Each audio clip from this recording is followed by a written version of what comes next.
Hello everybody and welcome to another episode of Tech Motoring. On today's episode, we're going to be going over my last 3 months of solar. That is April, May, and June, quarter 2 of 2021. And we're going to see how much we have saved, how much we have produced, and is it still worth being a solar customer? So stick around, we're going to be right back.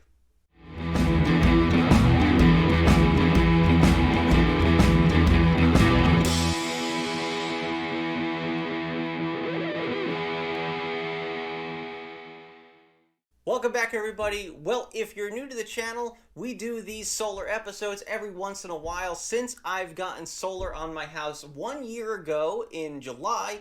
So we are now just over 1 year with solar.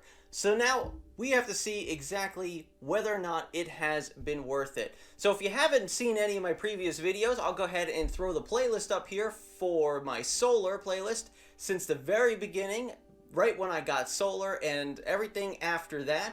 And of course, if you haven't seen 2021, the first quarter for January, February, March, you can take a look again up here at this link, and this will actually bring you to the last video I did on the first 3 months of solar for this year. But this one is going to be covering April, May, and June of 2021, and we're going to see exactly how our production was. We're going to see how much it saved us, and we're going to compare some numbers to last year before I even had solar. So we're going to get a good in-depth look at exactly what has been good and maybe not so good about solar. So now April, May, and June are typically 3 pretty good months for production of solar. June being the one really good month, considering that you have pretty much the longest days of the year, and typically you get a lot of sun, especially here in South Carolina. So I thought June was going to be a crazy month, and actually it didn't turn out as good as I had hoped. We ended up getting a lot of clouds and rain and some storms, and it actually did hinder our June production quite a bit.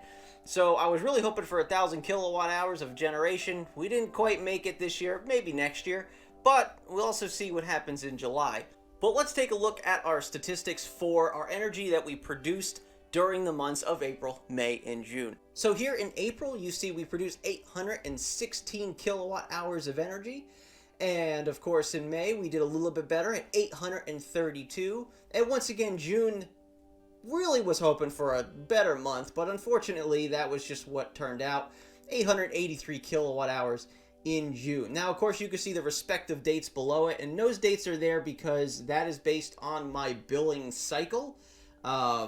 Because the billing doesn't land exactly on the first and the last of every month, that we have to, have these weird couple days here and there. So some months are a little bit longer than 30 days, some months are a little shorter than 30 days, all depending on how that billing cycle lands.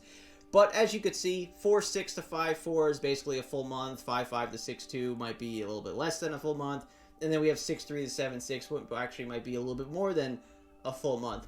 And we had a total of 2,531 kilowatt hours for those 3 months. Now moving on to our next slide here, we have the amount of energy used. Now this is the amount of energy that we ended up using from the electricity company. So this is not including what we produced and used in real time. This is just including what we were billed for by the electricity company.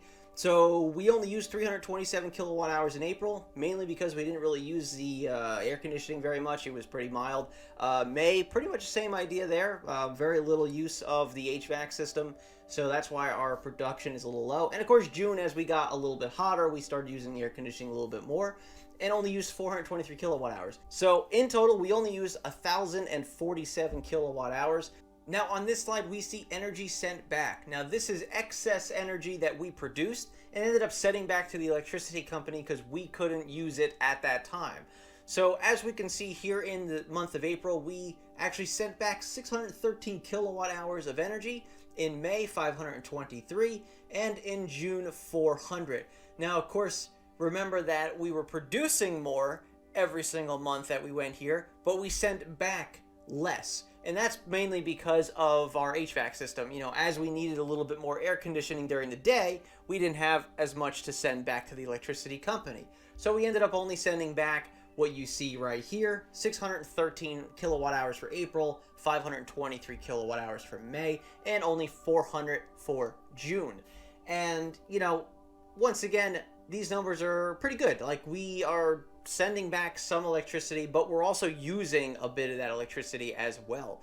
So that's what you really want to see, is that you're utilizing that electricity that you're producing. You're not just sending all of it back and then you end up at nighttime having to use all your electricity. So it's good to use as much of the electricity as you can as you're producing it. This way it's, you know, obviously beneficial to you, but also you don't have to send it back and not get the credit for it. So that's why running HVAC during the day, even if you're not home, is actually beneficial, because you'll cool down your house at pretty much no cost to yourself. And then this way, when you get home, the house is already cool. You don't have to worry about turning on your air conditioning and lowering your temperature. And then by that time, the sun's already down and you're now pulling energy from the grid. So in total, 1,536 kilowatt hours is what we sent back to the electricity company. And, you know, so we get a little bit of a credit for that, but it's not really going to be covering all the excess fees that we have to pay with our solar. And if you're not sure what I mean by fees, look back at that solar playlist again, and you'll see exactly what I'm talking about. Where we are here in South Carolina, we have to pay a fee every month for being a solar customer, which I completely disagree with, and it shouldn't be a thing, but there's some sort of like maintenance fee, basically, is how they kind of refer to it as, and that's something that unfortunately we have to deal with right now, but I'm hoping that we can get that overturned sometime in the future. Moving on to our cost comparison. Now this is comparing April, May, and June of 2020 and April, May, and June of 2021, exactly what the difference is in cost.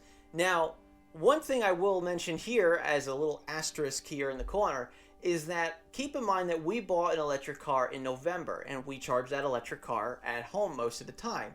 So these numbers are actually skewed a little bit against us as far as savings, because we have to charge that large battery every weekend roughly, and you know that does cost a little bit of money if we overdo our solar production.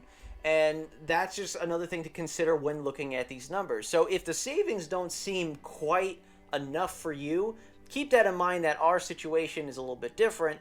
And because of that electric car, these numbers can be slightly skewed, probably by about $10 to $15 a month extra that we would be paying because we had that electric car. So moving on, so let's look at April of 20. Our bill for last year in April was $71.35, which is a pretty low bill to begin with. So there's really not much room for savings. But April of this year, we only paid $47.71. So we had that savings of about $25 that, you know, once again, take out the electric car, maybe it's down to like 40 bucks or so. So, you know, $25 to $30 worth of electricity savings for that 1 month. And granted, you know, this is not something that we're going to be seeing the savings like right up front, because we're still paying off the solar panels and everything. So, you know, once this investment starts to actually, you know, pay for itself over time, then this makes more sense to save, you know, 20, 30 bucks a month. In May of last year, our bill was $66.65. Not sure why May was cheaper, but hey, you never know with weather patterns. This year we paid $50.61. So as you can see, we had a little bit of a savings this year as well. And of course, June is, you know, one of the months where we get some pretty warm weather, and last year we paid $80 in electricity costs. This year, $63.46. So we have that large savings just because of that solar. We don't have to pay as much for running our air conditioning during the day. And because of that, that'll be a continued savings from now until, you know, pretty much forever, until these solar panels are dead. And then this last slide here, I like to always show this because when we first were looking into solar, when we sat down with the company that was going to give us the solar prices and how much it's going to cost, and this is what you're going to produce, these are the figures that they gave us as far as the average production per month for that month, and how much we would produce. And this is comparing to what we actually did produce. So this kind of gives you a good idea of whether or not they're estimating high or estimating low, and kind of get an idea of, are you going to be doing better than they estimate as far as savings and production, or are you going to be doing worse than what they estimate as far as savings and production? So here are the numbers for April. They estimated that we were going to produce about 722 kilowatt hours of energy. We actually produced 816. So right there, good savings. We actually produced more than they had estimated for that month. May, they said that we were going to produce about 881. We only produced about 832. Once again, weather patterns change. A couple cloudy days can mean the difference between that extra like 50 kilowatt hours. I mean, that's maybe 2 days of solar production right there. And of course, in June, it said that we were going to produce about 797 kilowatt hours. We ended up producing 883. So you can see right there where we produced a lot more than what they had suggested. And like I said earlier, I was really hoping to get to 1,000 kilowatt hours.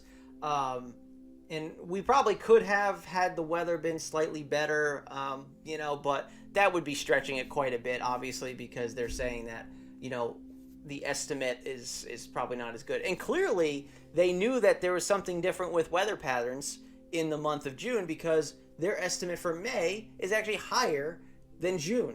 So clearly they know that due to, the weather changing, you probably get more rain in June, that we ended up not producing as much. And that estimate reflects that. And that's why we didn't see as great of an expectation as far as that goes. But in total, even though all the months weren't better than the estimate, we still ended up out ahead. 2,400 kilowatt hours is what they estimated we were going to produce, and we produced 2,531. So 131 kilowatt hours of excess energy versus what they estimated, which is, quite a bit. I mean, that's a good savings on top of what they estimated. So, add that to the positive pile there, and there you go. You got positive return versus what they said you were going to get. So clearly we are doing pretty good with our solar. Our savings every month are, there. It's not a lot, but it is there. And once the solar panels get paid off and we no longer have that payment every month to make,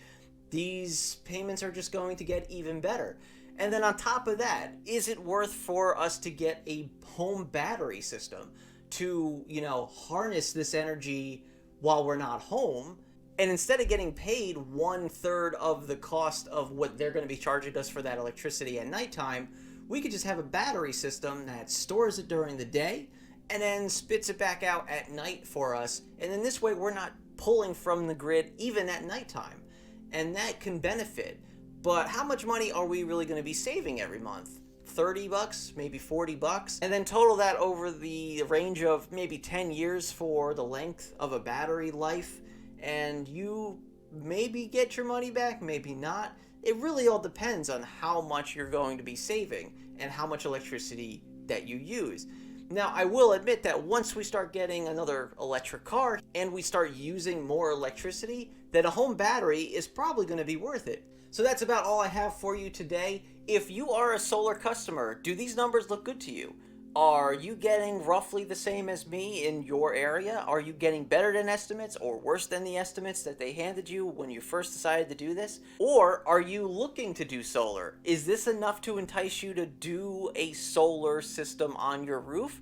Or is this really not worth the savings at that point? There's a lot of factors that go into deciding whether or not a solar system is actually worth it to put onto your house, because there's a big cost, but also you got to remember that you have to stay there to get benefits from that cost. So if you're deciding to move in 5, even 10 years, you're really not going to recoup all that extra money just to have that system put onto your roof. So there's a lot of things that are involved with deciding to go solar. And if this is something that helps you out, go ahead and give it a thumbs up. If you have a comment, just leave them down below in the comments. If you have questions as well, leave them down below in the comments. And if you're new to the channel, go ahead and hit that subscribe button. Like I said, if you're looking for solar questions and answers, this is the place to go. So subscribe to the channel. I'd like to thank you again for watching. Don't forget to check us out on our website, techmotoring.com, on Twitter @techmotoring, facebook.com/techmotoring. Thanks again for watching, and remember, welcome to the future, and welcome to Tech Motoring. And we will see you on the next episode.